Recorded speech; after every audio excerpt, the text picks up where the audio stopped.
জয় মা কালী। সকলকে নমস্কার।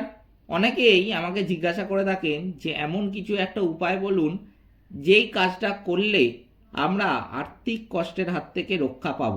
আজকে সেই টোটকাই কিন্তু বলতে চলেছি এই ভিডিওটিতে। তো প্রথমেই ঘুম থেকে উঠে শনি বাবার 10টা নাম নিতে হবে। কি বলবেন?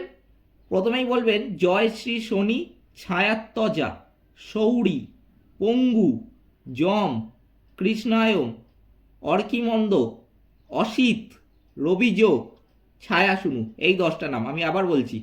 প্রথমেই ঘুম থেকে উঠে বলবেন জয় শ্রী শনি, ছায়াত্তজা, সৌরি, পঙ্গু, যম, কৃষ্ণায়ম, অর্কিমন্দ, অসিত, রবিযোগ, ছায়া শুনু।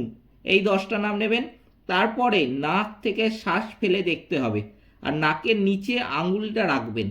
রেখে দেখবেন কোন নাক থেকে, কোন দিকের নাকটা থেকে বেশি শ্বাস পড়ছে। যেই দিকের নাক থেকে আপনার বেশি শ্বাস পড়বে সেই দিকের পাটা প্রথমে মাটিতে রাখবেন বিছানা থেকে। তারপর 3বার ধরিত্রী মাকে প্রণাম করবেন। তারপর সেই পাকেই প্রথমে ফেলবেন ঘর থেকে বেরোনোর জন্য। এমনকি সেই দিনের জন্য অফিসে বা দোকানে যেখানেই আপনি যাবেন কাজে কর্মে, সেখানেই বা কোনো শুভ কাজে গেলে সেখানেও কিন্তু সেই পাটাই প্রথমে ফেলবেন।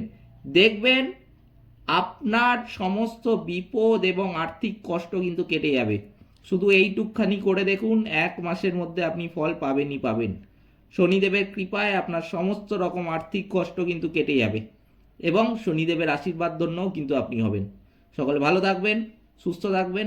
নমস্কার।